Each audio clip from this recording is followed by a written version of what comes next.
Hello everyone, and welcome back to the 3T Path channel, and welcome back to our Uddhava-gita course.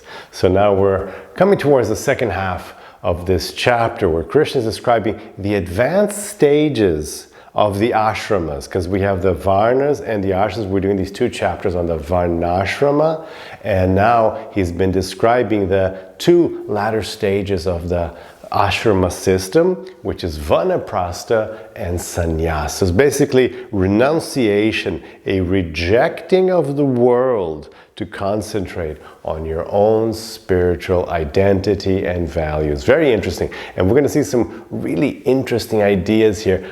You know, maybe we can't put them all into practice, but we can get the concept, we can maybe understand what they mean, and somehow bring those values into our life, focusing on our own spiritual life. So here we go.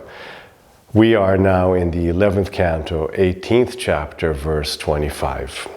And of course, if you want to watch all the previous classes, make sure you become a member of the channel, and the instructions are here in the description of the video. And then check out Uddhava-gita.com for the whole course is nicely organized there. You can watch it there. Krishna says, one in the vanaprastha order of life should always practice taking charity from others. For one is thereby freed from illusion and quickly becomes perfect in spiritual life. Indeed, one who subsists on food grains obtained in such a humble manner purifies his existence. So this is an interesting concept, right? That you would take, you live by begging. Live by begging. You'd think normally, like, I don't want to live by begging, right? Begging is embarrassing. It seems like a lowly activity. It diminishes you. But that's why it's good spiritually. That's why it's being recommended here, because once you beg for food, the idea is you understand that actually you're not the doer, which is a key understanding in spiritual life. You are not the doer. Things are happening in accordance with karmic laws, with accordance to the gunas, the energies of God, according to what you've done before. Things are happening so that, oh, I'm so good, I'm so brilliant that I have this big house and this nice car. It's because I'm so good. No, you just got that. You received that. You received all that from God already. Everything you have, you received from God. So by begging, you're receiving so that you understand, oh, I actually am just receiving things. I have received everything. It's not my own making, because you actually can't do anything if not by Krishna letting you do it. You can't even be conscious if Krishna doesn't want you to be conscious. What to speak of move and do anything. It's just, I'm intelligent, you're beautiful, it's all Krishna's mercy. It's all coming from God. Everything is coming from God. And the sunlight, of course, and the earth and the food, all this is coming from God. Even if you look, no, I got the seed and I planted it, but where did that seed come from? Where did that nice earth come from? What about the rain and the sun? So these things are completely beyond it. It's obviously, I'm just receiving this stuff. I'm receiving gifts from God. So by begging, it just sheds all those layers of ego, all those layers of illusion that you're the doer, you just like everything is stripped away. You're just left in this very humble, truthful situation where you understand you're just receiving everything by the grace of God. So quite an interesting practice. Purport. In the Western countries, people are generally so dull that they cannot distinguish between a saintly beggar and an ordinary hobo or hippie. A saintly beggar is constantly engaged in authorized devotional service to the Supreme Lord and accepts only what he requires for his bare maintenance. The author of this book remembers entering the Krishna conscious society as an arrogant university student. This is actually my spiritual master who wrote these translations and comments. And so he's writing about his experience. This is really good. So the author of this book remembers entering the Krishna Conscious Society as an arrogant university student and being quickly humbled by the process of begging on the street on behalf of Krishna. So of course, back in the old days, they would join the what was then the Hare Krishna movement, and they would have to go out in the streets and sell books, and that was very like, and he came from this nice family, they took care of him, of course, and then all of a sudden he's on the streets, talking to strangers. So that's very humbling, like, very humbling experience. It's very good for the person doing it. So this process is not theoretical, but actually purifies one's existence by forcing one to offer respect to all others. Unless one offers respect to others, one's begging will be fruitless. Also, by begging, one will not eat very sumptuously. This is good because when the tongue is controlled, the other senses are quickly pacified. A vanaprastha should never give up the purifying process of begging for his food, and ordinary people should not foolishly equate a lazy bum living at the cost of others with a saintly beggar in higher duties for the Supreme Lord. And if you notice the cover art for this video, you see I try to create this idea of this, though homeless, like this saintly homeless person in an urban environment. I haven't seen anything like that, but who knows? I was just envisioning this combination of our urban modern environments with these ancient concepts. Let me know what you thought of that. Verse 26, one should never see as ultimate reality those material things which obviously will perish. With consciousness free from material attachment, one should retire from all activities meant for material progress in this life and the next. So here's the core concept, which of course we can take in. And the core concept is, obviously, you're in the spiritual path now. So what that means is now you understand that there is a higher reality. That's what it means, right? When you have that moment, when you begin your spiritual life, what's going on from that moment onwards is that you have perceived that there is something greater than matter. Transcendence, spirit, consciousness. So you've accepted, no, this is higher. And then you can understand, God. So you understand that there's things that go beyond matter. There's something more important. Not only are there things that go beyond, but they're more important. So you understand that obviously this isn't the ultimate reality that I'm seeing around me.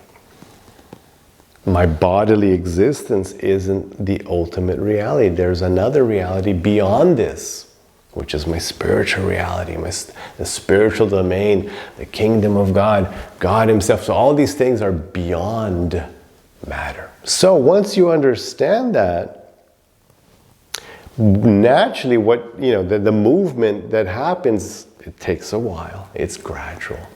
But what's being stimulated here is that once you understand that you are going for something beyond matter, so don't be attached to matter. So matter now isn't the greatest thing. You should be attached instead to God.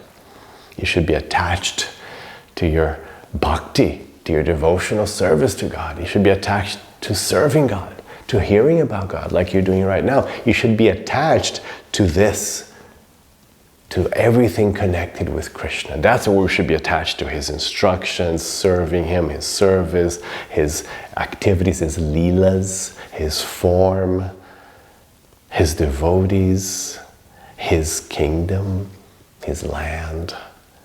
So you should be attached to these things and not attached to matter. So because you're not attached to matter, then naturally you don't worry about progress in this life or the next, because what's the material thing? The material standard in the Vedas, which is what this is comparing to, was that not only would you strive for artha, one of the goals in life is artha, economic development. So you want more money, better house, better car, you know, like bigger bank account. So you don't worry about that. And the next life, because in the Vedic religion, you'd be working to get a good birth in the next life. You do all the rituals to the demigods, all those, all the rituals you hear about, how the demigods do this thing. And it was also that you could get all this good credit, this good merit. So in your next life, either you'd have like a really good human life, or preferably if you did it really well, you'd take birth among the demigods in Swarga. A really nice place. But of course, Krishna is saying, no. If you're a proper vanaprastha, if you're proper renunciant, if you're using this life correctly and practicing the vanaprastha system and the sannyas system, what you're going to do is you're going to take that moment in your life, this vanaprastha moment. You've done your life. You've had your children, you've had your house, you've done all that. You've put that all aside now. Remember, this is the stage where you're retiring from the world. So you've done all this stuff, okay? You did the job thing, the house thing, the children thing. You did all that. You studied, you worked hard. Now you're retiring from not just your job, you're retiring from the whole concept of material progress. You're retiring from the concept of striving to make matter more comfortable. And you're focusing, that's not your priority anymore. Your priority now is spirituality. So it's a great concept. I mean, all of us could definitely embrace this concept. So your spiritual progress is more important than anything else. In this life, and you're not even worried about it. The only thing you want to do next life is serve Krishna more. You're not worried about taking birth in Swarga for sure. Purport. One may doubt how a gentleman can retire from family life and live as a beggar, eating meager foodstuffs. The Lord here responds by stating that sumptuous or palatable foods, along with all other material objects, such as the body itself, should never be seen as the ultimate reality, since they are obviously perishable items. One should retire from material programs destined to enhance the quality of one's illusion, both in this life and the next. Verse 27. One should logically consider the universe, which is situated within the Lord, and one's own material body, which is composed of mind, speech, and life air, prana, to be ultimately products of the Lord's illusory energy. Thus situated in the self, one should give up one's faith in these things and should never again make them the object of one's meditation. Very interesting. So, use your reason. Think about this. Remember, the path of yoga uses intelligence, buddhi. You've heard of Buddha, enlightened intelligence. It's the same, Buddha, buddhi. Your intelligence, you figured it out. It's about figuring it out. In yoga, the focus isn't faith, it's figuring it out, jnana. You get it. And because you've got it, now you do something else. And the something else we do is bhakti. We don't just stop at the jnana. We don't just want to, once you see things, then you act accordingly to this reality you're seeing. And the reality we're seeing is that we are eternal souls. God is an eternal, the supreme eternal soul. Matter is illusory, and there's something beyond matter. So you're seeing these things. And therefore you act accordingly by prioritizing Krishna, prioritizing bhakti, prioritizing your spiritual advancement. Using this human life. Make sure you get it in this life. You don't want to leave something else for some other life because you don't know what's going to happen. We don't know how much time we have, and you certainly don't know what karmic baggage you're carrying. You might die and, I don't know, you screwed up, you did something and, you know, you're taken off. You don't know where you're going to land. Oh, you might go to hell, you might go to an animal body, you might even go to Swarga and then just forget about everything because you're just having a great time in Club Med Swarga, you know, just having just like, ooh, just sex and, you know, all the good times that the demigods, that they're just partying all the time. And you'll forget everything. And then before you know it, you're back on earth, clueless. And you've forgotten everything. And you'll depend on, again, stumbling upon, you know, a channel like this. Or, you know, or some teaching or Bhagavad-gita. You'll depend on that. You don't know what's going to happen. There might not be anything on earth. A spiritual master would joke with us, say, look, this is Kali Yuga. If you go to the heavenly planets and come back, you know, you might come back when Kali Yuga is on full swing, even much worse than it is now. It's just like a Mad Max world. You won't get any spiritual instruction. If you've been following my Gita Mahatmya series, you see it's quite rare to have access to Bhagavad Gita or to speak of Uddhava-gita. Very rare. This is a very special moment. That's why I tell my students, we're actually living a golden era. It's like, what? This is a golden era. This is it. I mean, it's amazing. It's like, how is it? It's amazing. It's amazing. You have all the spiritual knowledge available. You know, we have supermarkets full of food. This is incredible. This is really incredible. Materially and spiritually, this is, whoa. It doesn't get much better than this, but it's also much horror. Yeah, but still, this is so good. So we have to take this moment now because you don't know what's going to happen, what earth you're going to come back to, you know, where you're going to go, you just don't know. So understand, so you use your reason, you understand like, wow, this is it, I figured it out, I'm seeing it, I can understand the nature of the universe, the nature of my body, and therefore I should give up one's faith in these things. Let me not depend on matter anymore. Let me not focus on matter. Never again should make them the object of one's meditation. It's very, very, very difficult, but it's like don't worry about this stuff anymore. Focus on what's important. In our case, following Bhagavad Gita makes it very easy. Focus on Dharma. You can still be here. You can still take care of your family and go to work and pay your taxes and, you know, get insurance for your car. You can do all these things, focusing on Dharma, doing them as your purpose, as an offering to Krishna. Like, this is my chance to serve Krishna. You know, is how you're going to serve Krishna? By doing your Dharma. That's Bhagavad Gita.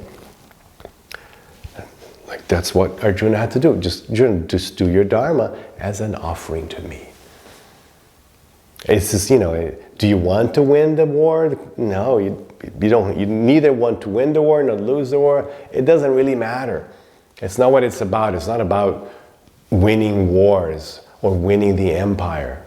No, it's not about that, Arjuna, Krishna explains. It's about doing your Dharma. And it was Arjuna's Dharma to be there and defend the constitution and fight and repel the Asuras.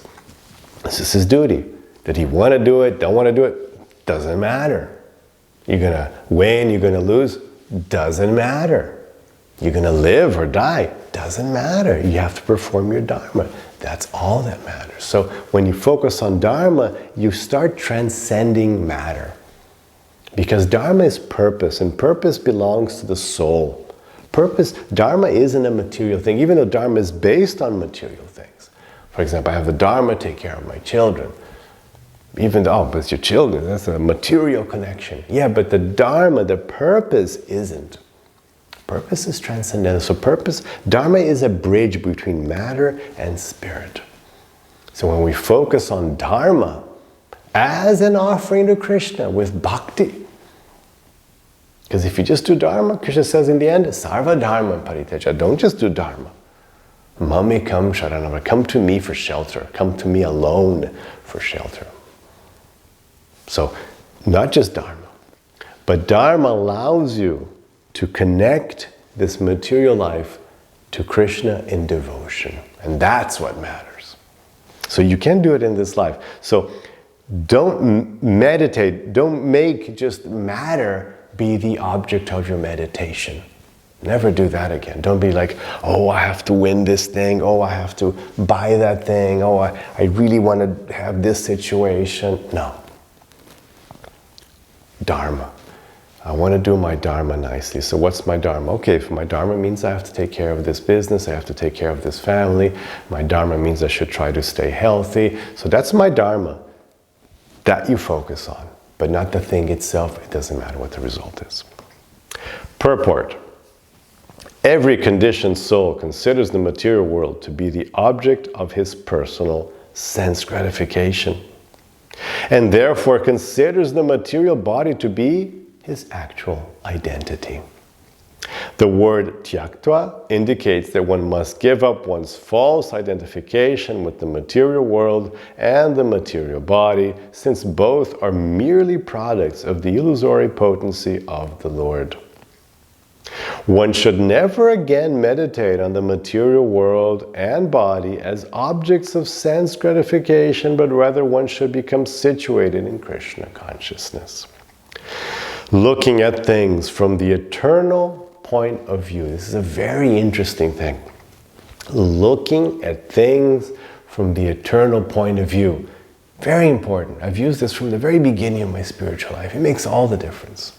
Don't look at things with, small-mindedness. Like, oh, I need to get this thing. It'll be fun. It'll make me, like an important person. Whatever. No, expand your vision. Wait a second.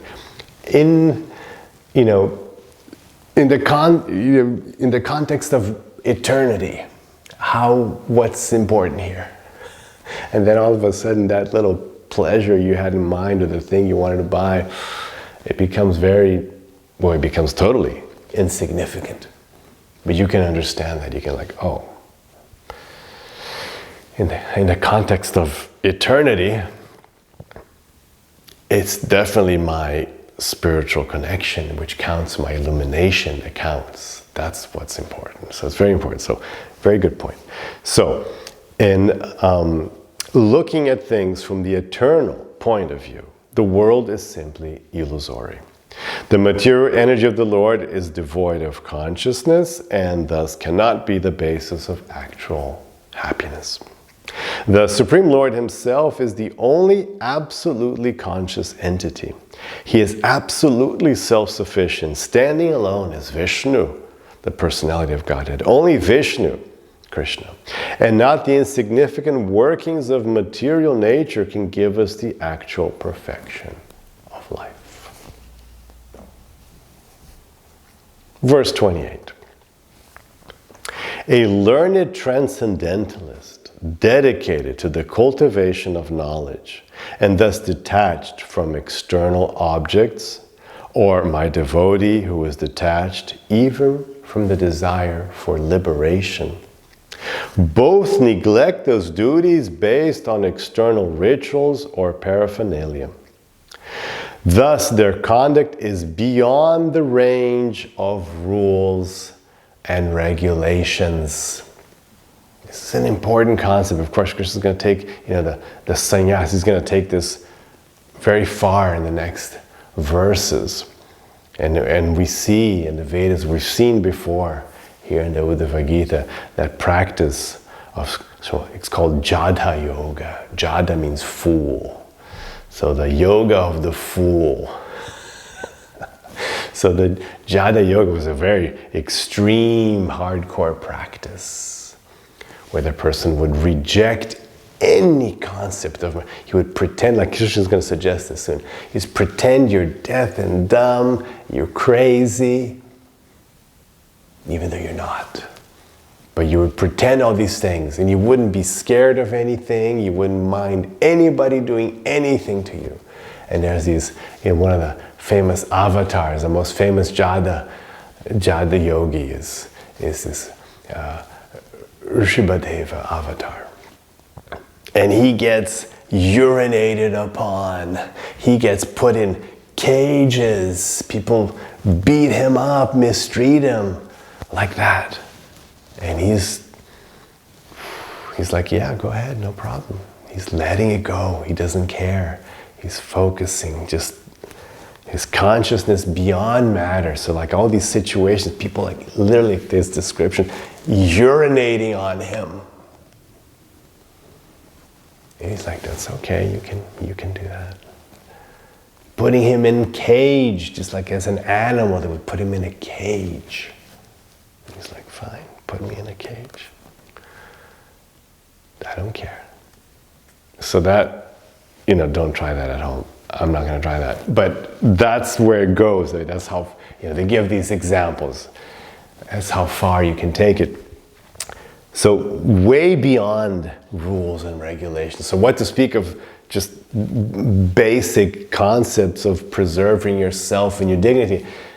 Krishna's just saying, okay, maybe, just don't worry about the rules and regulations. So this is like especially for Vedic society, of course, where society, like, oh, do this ritual. Oh no, you have to do this thing here, and you have to behave this way, and you have to dress this way, and, and say this, and we can definitely take this in.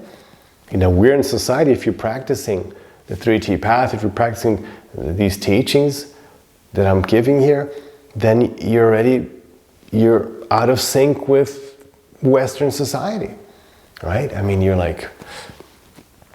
prioritizing money and gain like you're supposed to. You're not eating meat and drinking alcohol like you're supposed to. You're not going out, to parties and, like the whole nightclub scene, like you're not doing that. It's like you're already going against the grain.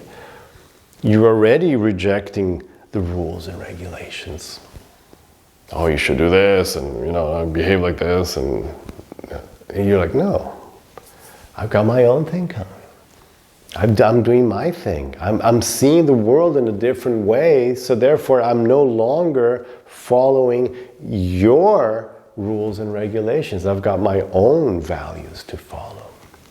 I want to be true to my values. I want to be true to the values that will take me back to Krishna. Not just what society considers to be good now. Or my family. Lots of students struggle with the family. The family, well, especially like family says, no, you have to be evangelical. You have to believe in Jesus. Like, no, I'm doing something else. Like, oh, that's not good. They reject. They get rejected by their family.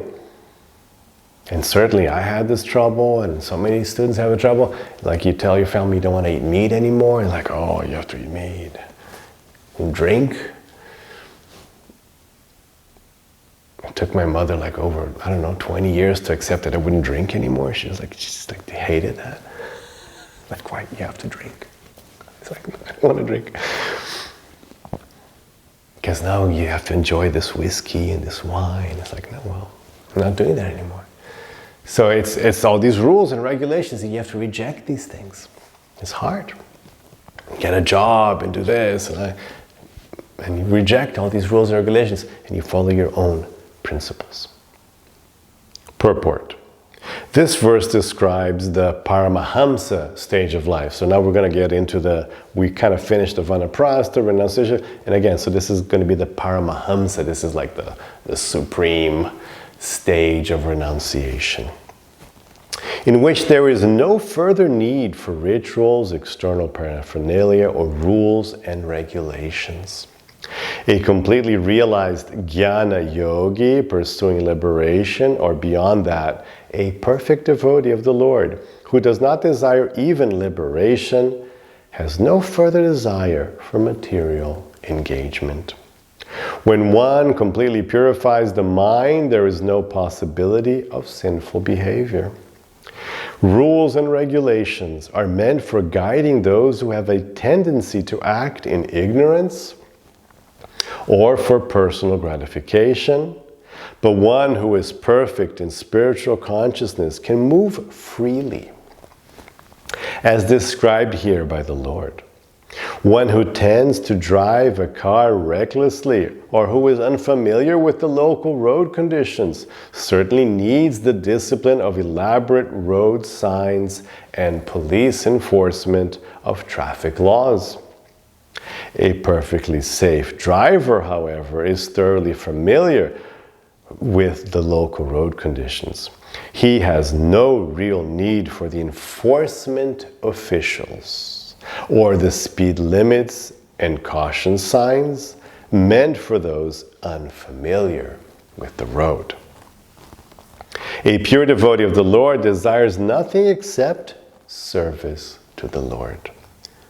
He automatically fulfills the purport of all negative and positive injunctions, which is to always remember Krishna and never forget him. So this is, our spiritual masters from medieval age. They said, look, of all the injunctions, so there's all these rules, you do this, do that, yamas, niyamas, but the supreme rule, so there's always this positive injunctions and negative injunctions, yama, niyama. But the positive injunction is never forget Krishna. Well, actually, that's the negative one. Never forget Krishna. The positive one, always remember Krishna. So those are just only two things. If you always remember Krishna, positive injunction, and you never forget Krishna, negative injunction, then you're all set.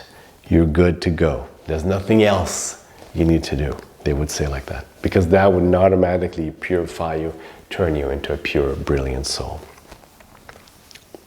One should not, however, artificially imitate the exalted position of a Paramahamsa devotee, for such imitation will quickly ruin one's spiritual career. So of course, there's a caveat, there's like a hey, but warning sign, don't try this at home. Don't you go thinking you're Paramahamsa and, start acting all crazy and doing all sorts of crazy things. So like, don't do it. Just